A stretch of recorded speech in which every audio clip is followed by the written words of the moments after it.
구약과 신약 시대 유대인들의 삶의 근간은 율법이었습니다.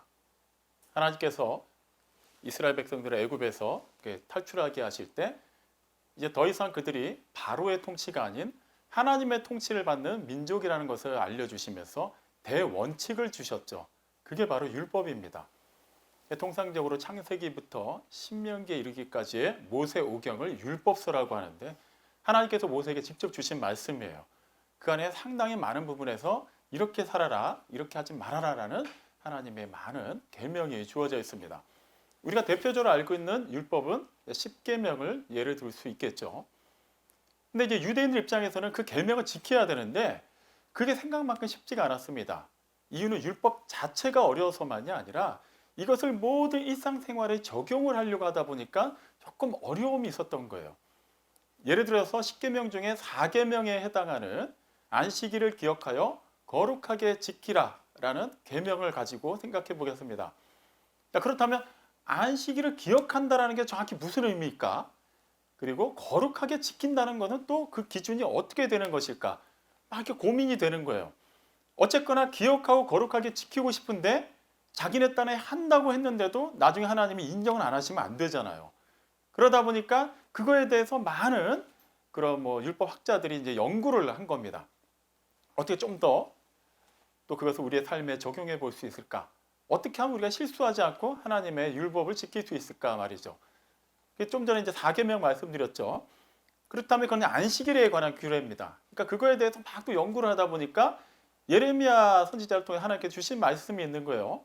예레미야 17장 22절 말씀을 보면 안식일에는 어떤 일도 하지 말라라고 이제 말씀하고 있습니다. 그렇다면 또 이제 그거에 대한 이제 규정을 또 세우는 거예요. 정확히 일이 뭘까? 안식일에 해서는 안 되는 일이 있고 해도 되는 일이 있을 텐데 그거를 우리가 어떻게 구분하지? 그걸 또 그 당시에 생활상에 맞춰서 많은 율법 학자들이 연구를 한 겁니다. 그것이 이제 구전의 구전으로 이렇게 전해지고 그것을 다 모아서 집대성한 것을 이제 장로의 유전이라고 말을 하죠. 예를 들면 지금 말하고 있는 안식일 같은 경우도 그 장로의 유전에서는 39가지의 규정을 이렇게 또 나눠놨습니다. 근데 또 그 39가지로 끝나는 건 아니에요. 예를 들면 일단은 그 39가지 어떤 내용들이 있는지 한번 살펴보겠습니다. 다 살피지는 않을 거예요. 그 당시 생활상과 밀접하게 관련이 있는 내용들입니다. 안식일에 해서는 안 되는 일, 대표적으로 씨를 뿌리면 안 된다. 쟁기질하면 안 된다. 경작을 하면 안 된다. 타작을 하면 안 된다. 그런 거예요. 양의 털을 깎아도 안 되고 그 털을 씻어도 안 돼요. 그리고 이렇게 불을 지피는 일, 불을 끄는 일도 하면 안 됩니다. 그리고 밀가루 반죽을 하는 일, 빵을 굽는 일도 해서는 안 돼요. 그래서 뭔가 먹을 음식을 준비할 때는 안식일 날 먹어야 되는 건 필히 그 전날에 불을 피워서 밀가루 반죽한 걸 가지고 빵을 만들어 놔야만 했어요. 그리고 어떤 물건을 한 곳에서 다른 곳으로 옮기는 것도 안식일 날 해서는 안 됐습니다. 심지어는 2통의 편지를 쓰는 것도 안 됐어요. 그것도 일로 간주했어요. 안식일 날은 1통의 편지 정도는 괜찮은데 2통부터는 안 돼. 그러니까 우리 입장에서 약간 좀 이해가 안 되는 내용들도 있는데 그렇게 39가지를 이렇게 나눠놨습니다. 그다음 거기서 끝나는 걸까요? 또 그렇지가 않아요. 예를 들어 볼게요. 그러면 안식일에 씨를 뿌리면 안 된다. 쟁기질하면 안 된다. 라는 장로의 유전 중에 하나를 가지고 또 적용을 해야 돼요. 정확하게 쟁기질한다는 것은 또 어떤 것을 얘기하는 것이지? 이렇게 되는 겁니다. 안식일이 되면은 지팡이를 짚고 다닐 수가 없게 되는 거예요. 왜냐하면 지팡이를 짚고 다니다가 땅이 피었는데 마침 의도하지 않게 어디선가 씨가 날라와서 꽃이든 뭐가 됐든 날라와서 거기에 심기면은 우리는 그것은 씨를 뿌리는 게 되는 것이고 쟁기질하는 게 되는 거예요. 그러니까 그런 식으로 또 세부적으로 쪼개고 하는 겁니다.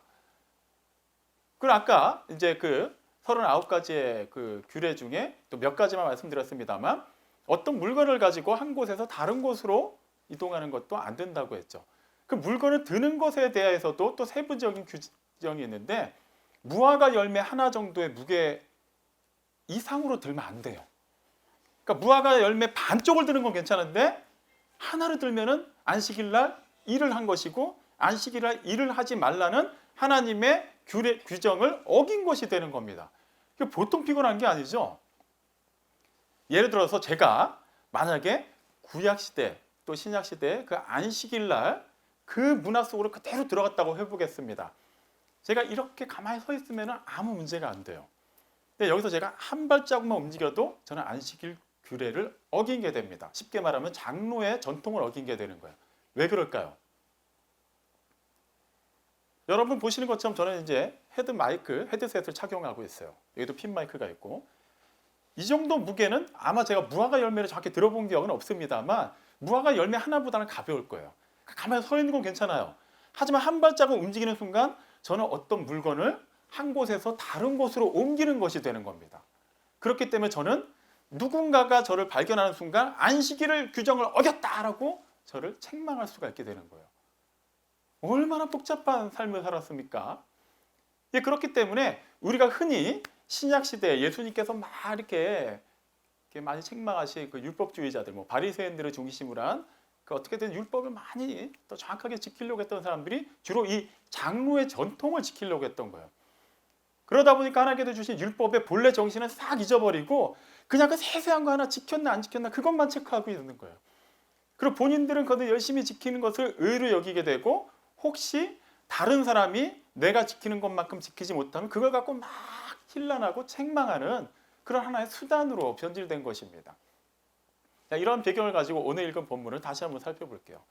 우리가 이미 살펴봤지만 베데스다 못에 예수님이 가셔서 그 많은 병자들 가운데 딱 한 사람, 38년 된 병자를 고쳐주셨죠.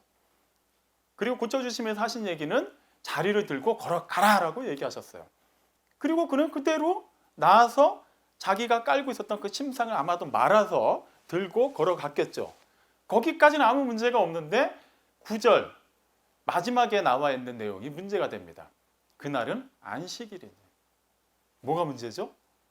어떤 물건을 들고 그 자리에서 다른 곳으로 옮겼기 때문에 그 자체가 안식일 규정, 장로의 전통을 위배한 게 된 것이죠. 그리고 아마도 그 침상 자체의 무게도 이미 무화과 하나보다는 무거웠을 겁니다. 그러니까 어쨌거나 그 사람은 뭐 안식일 규례대로라면 어긴 거는 맞아요. 근데 일단 그 사람 입장에서 한번 생각해 보죠. 38년 동안을 병 때문에 신음하던 사람이에요. 완벽하게 나았습니다. 그날이 안식일이냐 다른 날이냐는 중요하지 않아요. 이 사람에게는 정말 해방의 날이 된 거예요. 다른 거를 뭐 생각할 겨를이 없죠. 그리고 주님께서 말씀하신 그대로 일어나서 자리를 들고 걸어간 것뿐이에요. 그런데 마침 그 사람을 발견한 일단의 유대인들이 있었습니다.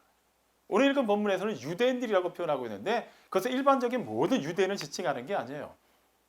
계속해서 예수님의 공생의 기간에 예수님과 부딪혔던 뭐 바리새인들, 뭐 서기관들, 뭐 사두개인들, 뭐 제사장들, 이런 유대 지도자 그룹에 속한 사람들입니다. 이제 그런 사람들 눈에 그 병 고침 받은 사람이 딱 들어온 거예요. 아니 안식일을 해서는 안 되는 일을 하네. 너무 대놓고 하고 있네. 지금 그때가 언제냐 하면 우리 지난번에 살펴봤습니다마는 유대인의 명절이라고 기록되어 있죠. 정확히 그때가 뭐 6월절인지 오순절인지 초막절인지 알 수는 없습니다만 유대인들은 그 대표적인 명절에는 다 예루살렘으로 와서 예루살렘 성전에서 예배를 드렸어요. 그러니까 그곳에는 상당히 많은 사람들이 있었을 겁니다. 그리고 그 유대인의 명절 기간 중에서도 안식일이에요. 그렇다면은 그 많은 사람들이 도처에서 안식일 규례를 지키기 위해서 걸음걸이도 조심하고 있고 노인들도 지팡이도 짚지 못하고 최대한 들 수 있는 것은 가벼운 것만 들고 막 그렇게 조심스럽게 다니고 있는 그때에 어떤 사람이 대놓고 이따만한 침상을 들고 가니 누가 보더라도 눈에 띌 수밖에 없는 거예요. 그래서 그 일단의 유대 지도자들이 막 비난을 하죠. 안식일날 내가 자리를 들고 가는 것이 옳지 않다. 그들 기준에서는 그렇게 얘기할 수 있어요. 그렇다면 이제 병 고침 받은 사람 입장에 생각해 보겠습니다. 이 사람이 비록 38년 동안에 그렇게 힘없이 누워 있었지만 그 사람도 유대인이에요. 당연히 모세의 율법과 장로의 전통에 대해서는 잘 알고 있었을 겁니다. 근데 그거를 신경 쓸 겨를이 없었어요. 그냥 늘 베데스다 못에서 언제 저 못이 움직이나 그것만 신경 쓰고 있었지 안식일을 뭐 어떻게 지키는 거는 크게 유념하진 않았을 겁니다. 근데 나왔어요. 너무 기쁜 나머지 시키는 그대로 하고 있는데 하필이면 그게 유대인들 입장에서는 안식일을 해서는 안 되는 일을 하게 된 것이죠. 그도 알았을 거예요. 아차 싶었겠죠. 그래서 그는 그냥 팩트를 그대로 얘기합니다. 나를 낫게 한 사람이 내 자리를 들고 가라 하더라. 아마도 처음에 그 병고침 받은 사람을 바라보고 뭐라고 얘기했던 사람들은 그 사람이 진작에 아픈 사람이었던 거, 그날 극적으로 낫게 됐다는 것을 몰랐을 거예요. 그 사람들이 많은 가운데 그걸 어떻게 알 수 있었을까요? 근데 이제는 알게 됐습니다. 아, 이 사람이 뭔가 아픈 상황에서 오늘 나았나 보다. 그리고 이 사람을 낫게 해준 의사인지 누군지 모르겠지만 그 사람이 이제는 여기 있을 필요 없으니까 그 자리를 들고 가라고 했나 보다. 어쨌거나 아팠다가 나은 사람 얘기를 들었습니다. 그러면 우리는 보통 어떻게 반응해야 될까요? 축하해 줄 일이죠. 그런데 그들은 그게 중요하지 않아요. 그래? 정말 너가 스스로 어긴 게 아니라 다른 누군가가 너를 어기겠단 말이야? 그렇다면 그 사람이 누구냐라고 묻습니다. 여전히 그들의 관심사는 몇 년인지는 모르고 며칠인지는 모르지만 이따 그 사람들 기준에선 아팠다가 나은 사람을 축하해 주는 마음은 1도 없는 거예요.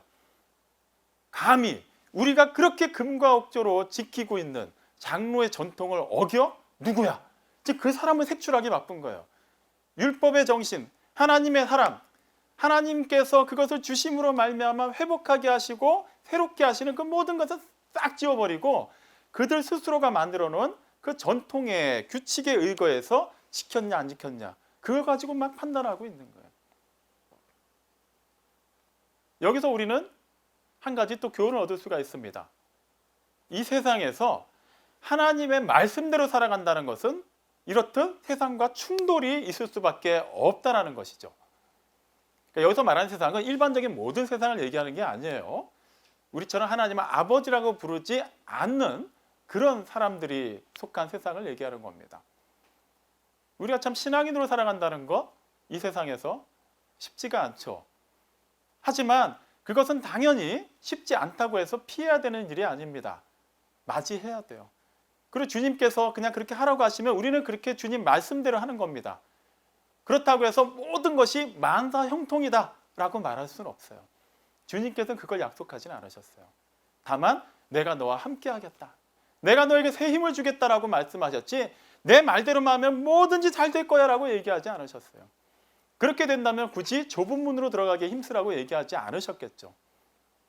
마찬가지입니다. 물론 그 사람은 예수님을 주와 그리스도로 믿고 그렇게 행동한 건 아니었어요. 그냥 예수님의 그 신적인 권위의 말씀을 듣고 그대로 했더니 된 것뿐이에요. 아마 그도 그 일이 어떻게 일어났는지에 대해서 영문을 모르는 상태에서 단지 자기 몸이 38년 동안에 그 질병 가운데 묶여있다 풀려난 것, 그 기쁨 때문에 다른 생각할 것도 없이 그냥 그 자리를 들고 열심히 걸어가고 있었을 뿐입니다. 우리의 삶도 마찬가지예요. 주님께서 말씀하시면 그대로 하십시오. 그렇다고 해서 늘 좋은 일만 있다라고는 장담할 수는 없습니다. 하지만 주님께서 그렇게 말씀하셨다면 반드시 그 말씀하신 바에 대한 책임을 져주신다라는 것. 자, 이제 그거를 이제 염두하고 다음 내용을 살펴보겠습니다.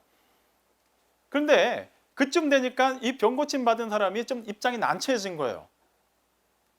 그래서 분명히 얘기를 했어요. 내가 스스로 원래 이렇게 한 것이 아니라 나를 낫게 한 사람이 이렇게 자리 들고 걸어가라 했다. 그랬더니 그 유대인들이 그럼 누구냐? 이때부터가 일이 심각해진 겁니다. 생각해 보니까 예수님이 누군지를 이 사람은 모르고 있는 거예요. 그분의 이름도 몰라요. 정확히 어떻게 생겼는지도 지금 기억도 안 나는 거예요. 워낙 사람들도 많지만 그는 오직 시선이 예수님을 만나기 직전까지도 베데스다 못에만 고정되어 있던 사람이라 그냥 지나가는 사람 중에 한 명 그렇게만 알고 있었던 겁니다.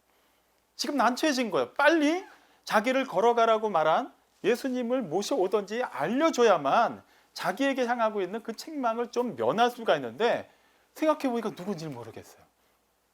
상당히 난처한 상황이 벌어진 것이죠. 자, 이제 그 상황에서 정확히 어떻게 매듭이 지어졌는지는 기록되어 있지 않습니다. 근데 아마도 그 안식일 규정을 어긴 거에 대해서 눈에 불을 켜고 그것을 책망하고 있던 사람들 입장에서는 그 병고침 받은 사람에게 적지 않게 당황스러운 제안을 했을 거예요. 네가 정말 스스로 한 것이 아니라 너로 하여금 이 일을 하도록 말한 사람을 찾아오지 않는다면 이것은 명백히 네가 어긴 것이다. 네가 이 책임으로부터 자유로우려면 그 사람을 데려오든지 누군지 알려라.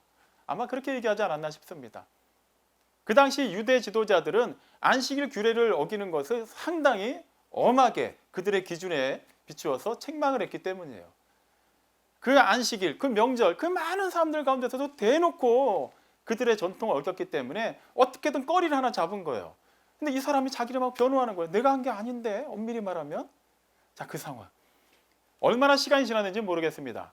그 후에 성전에서 예수님과 병 고침 받은 사람이 극적으로 만나게 돼요. 아마도 그 사람은 그때까지도 예수님이 누구신지를 몰랐을 거예요. 근데 예수님이 먼저 말씀을 거십니다. 보라, 내가 나았으니 더 심한 일이 생기지 않도록 다시는 죄를 범하지 말라라고 얘기하세요. 다시는 죄를 범하지 말라. 그때서야 그 사람은 깜짝 놀란 거야. 아, 이분이구나. 나로 하여금 자리를 들고 걸어가라고 하신 분이 이분이구나 라는 것을 알게 되었어요. 어떻게 보면 좀 황당한 얘기입니다. 아니, 38년 동안 그렇게 괴로움 가운데 있다가 자기를 기가 막히게 초자연적인 방법으로 낫게 하신 분인데 어떻게 그분한테 사전에 이름이 어떻게 되시는지 여쭤보지도 않고 감사하다는 표현조차도 하지 않고 그는 그냥 자기 갈 길을 갔던 거예요. 근데 이번에도 그가 막 수소문을 찾아낸 게 아니라 예수님이 그를 만나 주신 겁니다. 여기서 우리는 참 많은 은혜를 받게 돼요.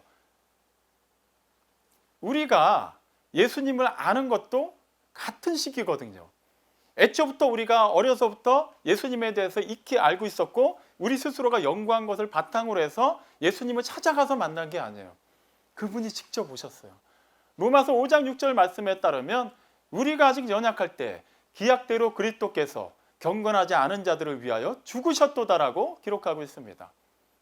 아직 연약할 때, 경건하지 않을 때, 죄로 인해서 죽어있는 그 상태에 있을 때 우리는 전혀 어떻게 될지도 알지 못하고 그냥 소망 없이 하루하루 살아가고 있을 때 기약대로, 그 약속대로 주님이 내려오셔서 우리의 모든 것을 지고 돌아가셨다는 거예요. 우리가 그분이랑 약속을 한 게 있나요? 사전에? 때 되면 나 구원해 주세요. 그렇게 하셔야 되는 약속했나요? 아니요. 우리는 그런 약속한 적 없어요. 하나님이 죄로 인해서 죽을 수밖에 없고 그냥 당연히 그것이 운명인 것처럼 정해져 있던 그 모든 이들을 위해서 직접 인간의 몸을 입고 내려오신 거예요. 그리고 우리를 구원하셨어요. 지금 이 38년 된 병자의 이야기는 단지 어떻게 그 많은 사람 중에 유독 그 사람만이 고침받았을까? 정확히 무슨 병이 있었을까? 그것은 사실 중요한 게 아니에요. 그 사람이 곧 우리라는 것을 명심해야만 합니다. 그 연수도 중요하지 않습니다. 우리가 지금 신앙생활하고 있는 이 상황, 우리 또한 하나님께서 우리를 먼저 만나 주셨고 우리를 회복하셨고 우리를 새롭게 하시고 새 생명 주심으로 말미암아 우리가 이 자리까지 오게 되었다는 것. 우리에게 그런 감동이 있어야 돼요. 주님께서 그에게 물어보실 거예요. 지금 아예 명령을 하고 계세요. 보라, 내가 나았으니. 여기에 크게 두 가지 의미가 있습니다. 그 사람은 아마도 그 38년 동안 병으로 고생하면서 여러 가지 생각을 했겠죠. 나았으면 좋겠다라는 생각부터 뭔가 좀 자유롭게 움직였으면 좋겠다라는 바람도 있었을 겁니다. 근데 그 말씀을 보면 그 14절 말씀, 요한복음 5장 14절 말씀 보면 예수님께서 이렇게 얘기하세요. 더 심한 일이 생기지 않도록 다시는 죄를 범하지 말라. 이 말은 38년 전에 정확히 어떤 죄인지는 알지 못하지만 그 사람이 하나님 앞에서 심각한 죄를 지었다는 것을 알 수 있습니다. 그러니까 주님은 다시는 그렇게 하지 말라고 얘기하신 거예요. 그렇다면 이제 그 사람 입장에서 다시 한번 생각해 보겠습니다. 38년 동안을 그 병으로 힘들어하면서 그는 그 스스로에 대해서도 많이 자책을 하고 원망을 했을 거예요. 그 스스로가 자기가 지은 그 죄 때문에 이렇게 아프다고 여겼는지 그거랑 상관없이 그냥 왜 내가 이렇게 아프게 되었지라고 그냥 신세 한탄만 하고 있었는지는 알 수는 없습니다만 그가 건강하지 못한 그 상태에서 계속해서 후회한다면 아마도 내가 건강했을 때, 내가 좀 더 몸이 자유로웠을 때 내가 왜 그렇게 살았지? 내가 좀 더 사랑하지 못하고 좀 더 자유롭지 못하고 좀 더 신실하지 못하고 좀 더 하나님 앞에서 정직하게 살지 못하고 왜 그렇게 살았지? 이제는 그렇게 살고 싶어도 몸이 말을 듣지 않는 거예요. 일반적인 사회생활을 할 수도 없고 일반적인 사람들 사이에서 교통하며 살 수도 없고 그저 수다한 병자들이 있는 그 베데스다 목가에 그 중에 한 명으로 그저 그 못이 움직이는 것만을 기다리는 그런 무능한 모습으로 그 자리에 있게 된 거예요. 내가 나을 수만 있다면 아마 그런 생각을 얼마나 많이 했을까요? 그 주님이 첫 번째 그 의미를 말씀하신 거예요. 보라, 내가 나았으니 봐라, 지금 네가 낫지 않았느냐? 네가 건강할 때 이렇게 살았더라면, 건강할 때 내가 왜 그렇게 했지라고 한탄했던 그 시대로 돌아갈 수는 없지만 어쨌거나 건강한 몸으로 다시 회복되지 않았느냐? 이제 다시는 예전에 네가 건강한 모습으로 건강한 몸을 가지고 있을 때 했던 그 죄를 범하지 말라. 내가 너를 건강하게 하였으니 건강한 몸으로 내가 해야 되는 일, 내가 그토록 바라던 그 일을 하도록 하여라라고 말씀하신 거예요. 이것은 우리에게도 동일하게 주시는 말씀입니다.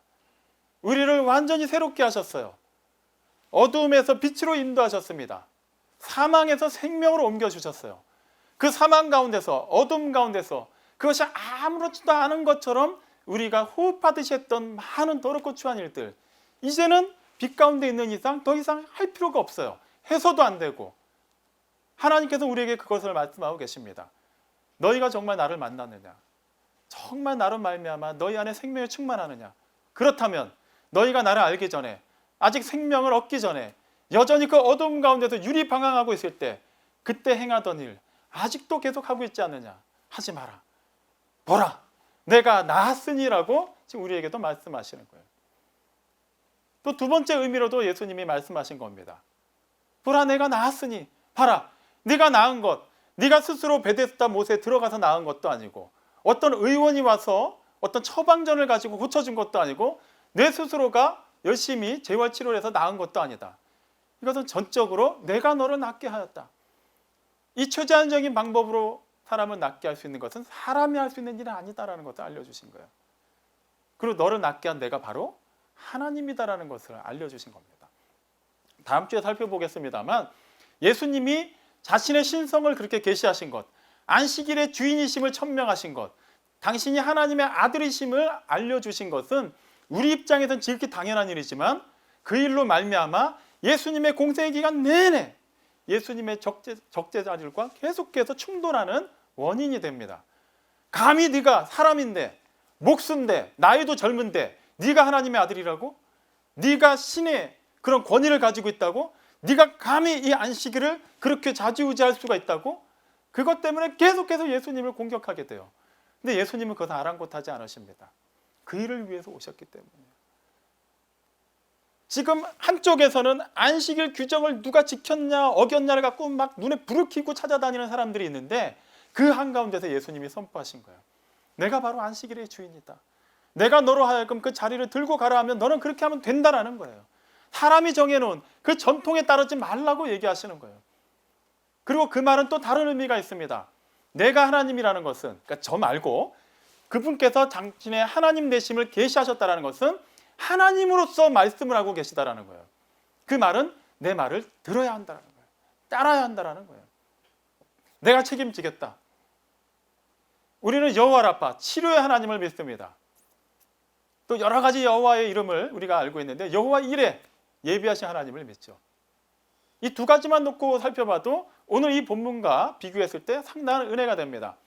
하나님께서 누구를 치료하셨다는 것은 단지 그냥 건강하게 잘 살아라, 이제부터 원 없이 네 하고 싶은 대로 하고 살다가 나중에 천국에서 보자, 그 얘기 하시려고 치료하신 게 아니에요. 치료하셔서 고치셔서 고친 상태로 사용하시겠다라는 겁니다. 그 사람을 사용하시기 위해서 예비하셨다라는 거예요. 우리 입장에서는 아니 저는 그냥 계속 아픈 상태였는데 그냥 나았으니까 이제 뭐 내가 알아서 할게요. 아시잖아요. 제 천성을 아시잖아요. 저는 아플 때든 나았든지 제 성격은 변하지 않아요. 저는 여전히 죄를 지을 수밖에 없습니다. 그런데 죄를 짓지 말라고 얘기하시면 너무 그 얘기가 가혹합니다. 주님은 사랑의 하나님이시잖아요. 좀 봐주세요. 어차피 저 말고도 죄 짓고 사는 사람 많잖아요. 우리는 그렇게 얘기할 수 있어요. 근데 하나님께서 여지를 주지 않으십니다. 더 심한 일이 생길 수가 있기 때문에 다시는 죄를 범하지 말라라고 얘기하세요. 그것은 불가능한 일을 맡기신 다음에 우리가 죄를 지으면 혼내시려고 하시는 말씀이 아니에요. 그렇게 말씀하실 때는 그 말씀대로 살 수 있는 힘도 주시겠다라는 거예요. 그 말씀대로 따라 살면은 그 필요한 거 다 채워주시겠다라는 겁니다. 그렇게 살면 손해인데요. 그렇게 살면 사람들이 저 무시할 텐데요. 아니에요. 하나님의 사람은 하나님께서 하나님의 방법으로 지키십니다. 우리는 이 세상에 속해 살고 있지만 통치는 하나님의 통치를 받는 사람들이에요. 그렇기 때문에 하나님께서 우리 각 사람에게 보라, 내가 지금 나았으니 더 심한 일이 생기지 않도록 다시는 죄를 범하지 말라라고 얘기하신다면 그것은 우리는 아멘하고 순종해야 되는 하나님의 말씀일 뿐이에요. 아무리 생각해도 이번은 아닌 것 같은데요. 이 일은 아닌 것 같은데요. 저 사람과의 관계에서만큼은 아닌 것 같은데요 라고 우리는 얘기할 수 있습니다. 하지만 하나님은 그렇게 얘기하지 않았어요. 내가 너를 고치지 않았느냐, 내가 너를 구원하지 않았느냐, 내가 너를 살리지 않았느냐, 그 이유가 무엇이겠느냐, 살아있는 너를, 고침받은 너를, 구원받은 너를 들어 사용하겠다는 것이다 라고 얘기하시는 겁니다. 사랑하는 성도 여러분, 하나님께서 지금 우리 각 사람에게 분명히 말씀하고 계십니다. 내가 구원을 받지 않았느냐, 구원 받기 전에 그 삶을 언제까지 살려고 하느냐라고 묻고 계세요. 내가 너의 자녀, 그러니까 내가 너를 나의 자녀로 삼지 않았느냐, 너의 입으로 그렇게 하나님의 자녀라고 자부심을 가지고 고백하는데, 그렇다면 너의 삶을 통해서는 너의 아버지가, 너의 전부의 소망이 나라는 것이 드러나고 있느냐? 내가 낫지 않았느냐? 봐라, 너의 몸을 봐라, 너의 영혼을 보아라, 너의 전인격을 내가 고쳐주지 않았느냐? 그런데 너는 고침받은 그 몸과 마음으로 왜? 너를 고쳐준 나의 뜻대로 살지 않느냐라는 거예요. 우리는 자꾸 그것을 하나님의 사랑이라는 그 이름 앞에 다 뭉뚱그려서 얘기를 하려고 해요. 그냥 어떻게 해도 우리는 사랑하실 거잖아요. 우리를 사랑하실 거고 우리 어떻게든 다 천국에 데려가실 거잖아요. 그렇다면 조금, 그러니까 이 땅에 사는 동안에 조금 이렇게 우리 하고 싶은 거 좀 하고 살아도 그 정도 이해해 주실 수 있잖아요. 우리가 아예 종교를 바꾼 것도 아니고 아예 대놓고 예수 믿는 사람 핍박하는 자들도 아닌데 그래도 우리는 낫지 않습니까? 아니요. 하나님이 고쳐주셨다면, 하나님이 자녀로 부르셨다면 얘기가 달라져요. 그 다음부터는 소명이 주어지는 것이기 때문입니다. 주님께서는 베데스다에 있는 모든 병자들에게 그 얘기를 하지 않으셨어요. 단 한 사람에게 그 얘기하셨어요. 자, 그 다음에 그 사람이 어떻게 하나요? 그리고 나서 예수님과 헤어졌어요. 오늘 읽은 본문 요한복음 5장 15절 말씀 보면 그가 다시 그 유대인들을 찾아갑니다. 네가 안식일날 자리 들고 가는 것이 옳지 않다라고 말했던 그 사람들에게 찾아가요. 그리고 얘기합니다. 나로 하여금 자리를 들고 가라 말한 사람 드디어 알아냈다. 예수다.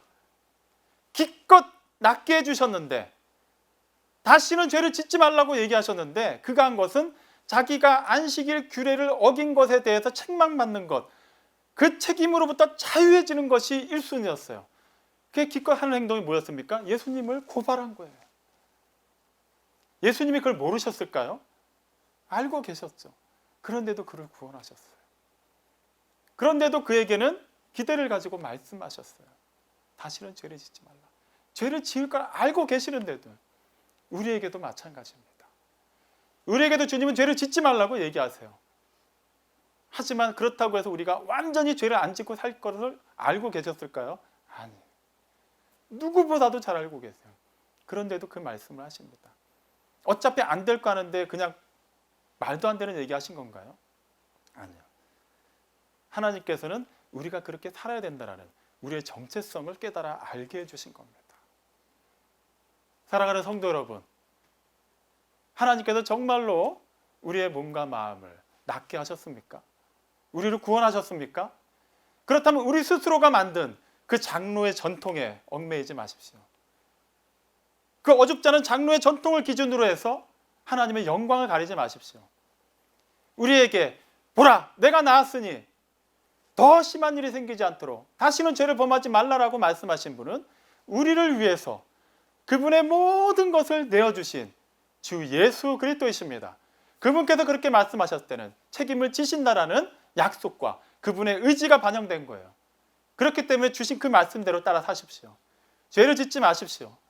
그리고 그분이 말씀하신 바대로 우리의 실하게 낫게 된 이 몸과 마음을 보시고 또 우리 스스로가 누리고 있는 이 복된 삶이 아름답게 흘러갈 수 있도록 복의 통로가 되시기를 주님의 이름으로 축원합니다. 아멘.